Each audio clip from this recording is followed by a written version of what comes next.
श्री स्वामी समर्थ श्री गुरुदेव दत्त. बघा 17 मे पासून अधिक महिन्याला सुरुवात झालेली आहे.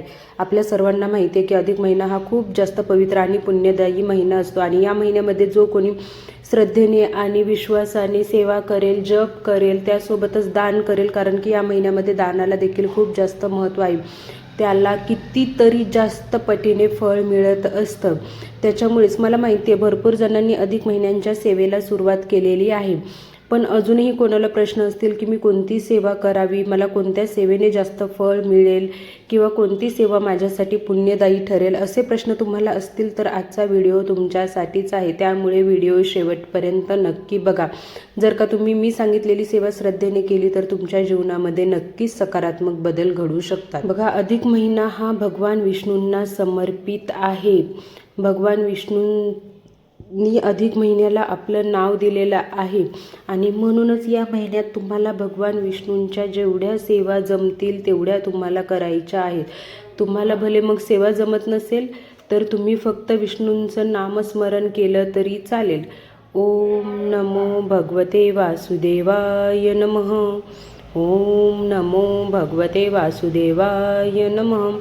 या मंत्राचा जप जरी तुम्ही केला तरी तुमच्यासाठी खूप शुभ घडेल.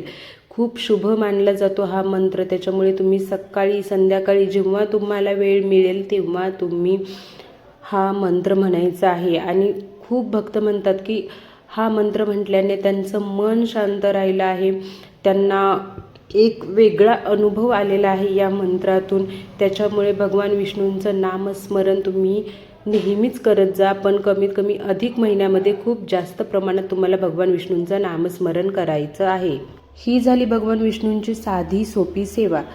पण बघा, आपल्याला जेवढं काही पाहिजे असतं ना, जेवढं जास्त आपल्याला हवं असतं तेवढी जास्त सेवा करणं देखील महत्त्वाचं असतं.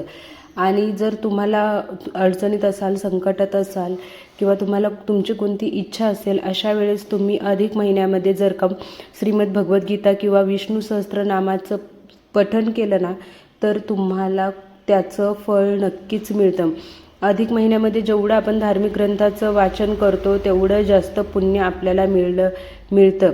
त्याच्यामुळे असं नाही आहे की मी तुम्हाला म्हणते की तुम्ही पारायणच करा. त्याचं पारायण करणं शक्य होत असेल तर पारायण करा, पण कमीत कमी रोज एक अध्याय तरी तुम्ही वाचू शकता श्रीमद भगवद्गीतेचा. विष्णू सहस्त्रनाम तुम्ही रोज वाचू शकता. भले तुम्ही पूजा मांडणी करा नका करू, पण देवपूजा झाल्यानंतर देवाजवळ बसून तुम्ही एक अध्याय वाचा, विष्णू सहस्त्रनाम वाचा. त्यासोबतच तुम्ही रामरक्षा याचं पठणसुद्धा करू शकता अधिक महिन्यामध्ये. जर का तुम्ही दररोज थोडं थोडं जरी वाचलं ना तरी तुमच्या घरातील अडचणी नक्कीच दूर होतील. तुमच्या घरामध्ये एक सकारात्मक ऊर्जा वाढेल. त्यासोबतच तुम्ही काय सेवा करू शकता, भगवान विष्णूंना तुळस ही खूप जास्त प्रिय आहे, म्हणून आपण तर नेहमीच तुळशीला दिवा लावतच असतो. पण अधिक महिन्यामध्ये शक्य होत असेल तर तुम्ही तुपाचा दिवा, असं नाही आहे की तुम्हाला तुपाचाच दिवा लावायचा आहे, शक्य होत असेल तर तुपाचा दिवा तुम्ही लावू शकता. आणि रोज तुळशीला पाणी अर्पण करायचं आहे. त्यासोबतच अधिक महिन्यामध्ये दान करणं, अन्नसेवा करणं देखील खूप जास्त महत्त्वाचं मानलं जातं.